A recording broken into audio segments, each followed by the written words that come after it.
Жауапты мамандық иелерінің арқасында тұтынушыларға тоқ пен жылу үздіксіз келеді. Еңбегі ерең мамандық иелері энергетиктер. Мереке қарсаңында біздің түсірілім тобымыз Топардағы ГРЭС-ке барып, осы маңызды мамандық иелерімен тілдесіп қайтты. Электрическая штанга на 10 киловольт испытание выдержала? Да, выдержала. Мы подавали 40 киловольт по нашим нормам. В течение 5 минут штанга испытания выдержала. Хорошо.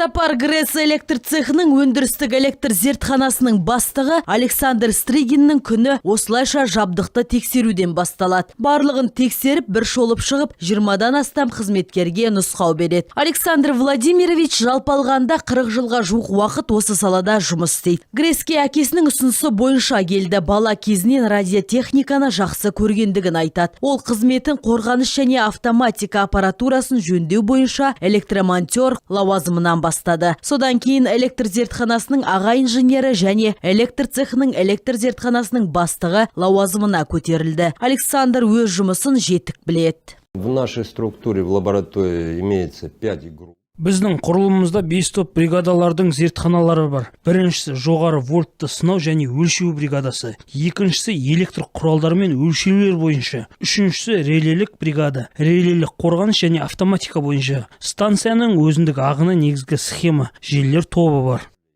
Электр цехының негізгі міндеті жұмыстың қауіпсіздігі мен тиімділігі, ұжымның да жабдықтың да апатсыз және қауіпсіз жұмыс істеуі. Бұл Топар ГРЭС-тің тағы бір цехының міндетімен сәйкес келеді. Ол химиялық, басқаша айтқанда бүкіл станцияның жүрегі. Тоғжан Хасенова химиялық цехтың бастығы. Қатаңдық, жеделдік және жайлылық Тоғжанға тән қасиеттер. Жұмыскерлер оны құрметтейді және бағалайды.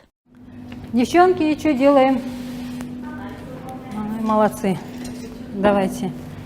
Так. Что составляем? Анализы по отложению. Протокол составляем, да. Успеете, да, сегодня сделать? Успеем. Молодцы. Изначально собиралась стать...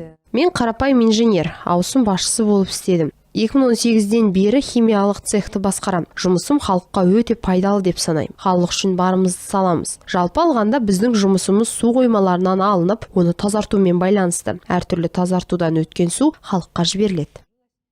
Айта кететін жағдай, желтоқсанның әр үшінші жексенбісі энергетиктер күні. Аталмыш мамандық иелері біздің күнделікті өмір сүріміз үшін тынбай еңбектеніп жүргенін естен шығармаған жөн. Александр Стригин, Тоғжан Хасенова жұмыс істейтін ГРЭС және тағы жүздеген адам Топар кенті мен Абай қаласын жылу энергиясымен, ал Қазақмыс объектілерімен облыстың елді мекендерін электр энергиясымен қамтамасыз етеді. Станция жылыту маусымына толығымен дайын және ол аяқталғанға дейін қойылған міндеттерді сенімді іске асырады. Дидар Қалқатайқызы, Мейіржан Жұмамұратов, Николай Шевелев, 5-ші арна. Қарағанды облысының әкімдігінде өңірдегі үздік энергетиктерді марапаттау рәсімі өтті. Салтанатты шара тәуелсіздік күні мен энергетиктер күні қарсаңында ұйымдастырылды. Амандық Дәрменшеев Теміртау қаласындағы оқжетпес мекемесінде ұзақ жылдар бойы еңбек етіп келеді. 58 жастағы ел ағасы кәріз жүйесіне қатысты істің маманы. Әр жұмыстың өз қиындығы бар дей тұрғанмен, коммуналдық салада еңбек етіп жүрген мамандар жұмысы жел бойындағы апаттық жағдайда аса қауырт әрі жауапты. Әсіресе қыс айларында даладағы жұмыс оңай емес. Әртүрлі кездер болады. Қыс айларында болады, жаз айларында да болады әртүрлі. Сол қиындықтардан әйтеуір жұмыстың арқасында амалдап жақсы өткеріп шығамыз. Барлық Қарағанды облысы халықтарын, Теміртау қаласының халықтарын мерекемен шын жүрегімнен құттықтаймын. Осындай жақсы игі шаралар бола берсін.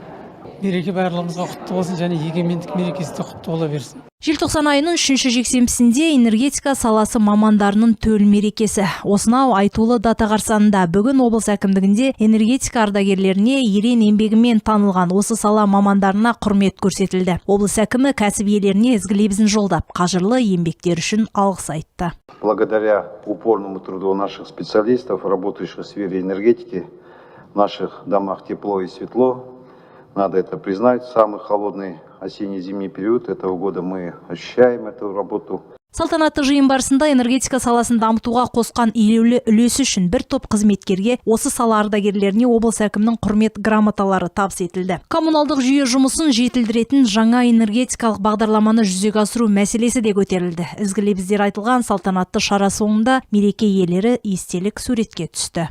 Бақыт Құлматулова, Шалқар Алтынбеков, Николай Шевелев, 5-ші арна.